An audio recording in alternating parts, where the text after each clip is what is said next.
Cain and Abel, the first crime of humanity.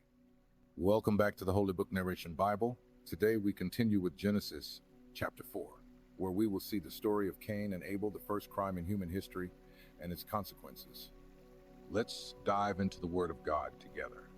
Adam had relations with his wife Eve, and she conceived and gave birth to Cain. She said, "With the help of the Lord, I have brought forth a man." Later she gave birth to Abel, his brother. Abel became a shepherd of flocks, and Cain a farmer.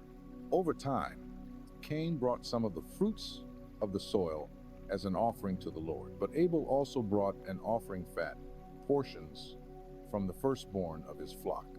The Lord looked with favor on Abel and his offering, but on Cain and his offering he did not look with favor. So Cain was very angry, and his face was downcast. Then the Lord said to Cain, "Why are you angry? Why is your face downcast? If you do what is right, will you not be accepted? But if you do not do what is right, sin is crouching at your door. It desires to have you, but you must rule over it." Cain said to his brother Abel, "Let's go out to the field." And while they were in the field, Cain attacked his brother and killed him. Then the Lord said to Cain, "Where is your brother Abel?" He replied, "I don't know. Am I my brother's keeper?" The Lord said, "What have you done? Listen, your brother's blood cries out to me from the ground.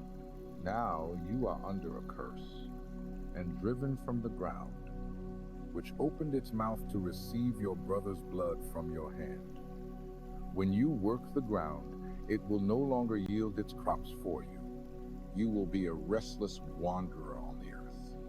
Cain said to the Lord, "My punishment is more than I can bear. Today you are driving me from the land, and I will be hidden from your presence. I will be a restless wanderer, and whoever finds me will kill me." But the Lord said to him, "Not so.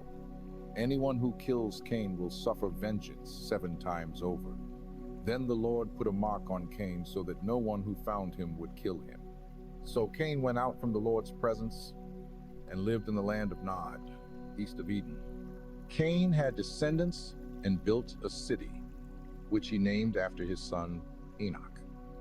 Among his descendants were the first nomadic herdsmen, musicians, and metalworkers who forged bronze and iron. Adam and Eve had another son, Seth, whom Eve acknowledged as a gift from God to replace Abel. Seth had a son named Enosh, and during his time, people began to call on the name of the Lord. The story of Cain and Abel teaches us that God not only looks at our actions, but also at the intentions of our hearts. The sin of envy and hatred can lead to great tragedies, but God always gives us the opportunity to choose the right path. What impacted you the most in this chapter? How can we apply this lesson in our daily lives? If this episode blessed you, subscribe to the channel, activate the notification bell, and share this message with others. In the next episode, we will explore the genealogy of Adam and the legacy of his descendants.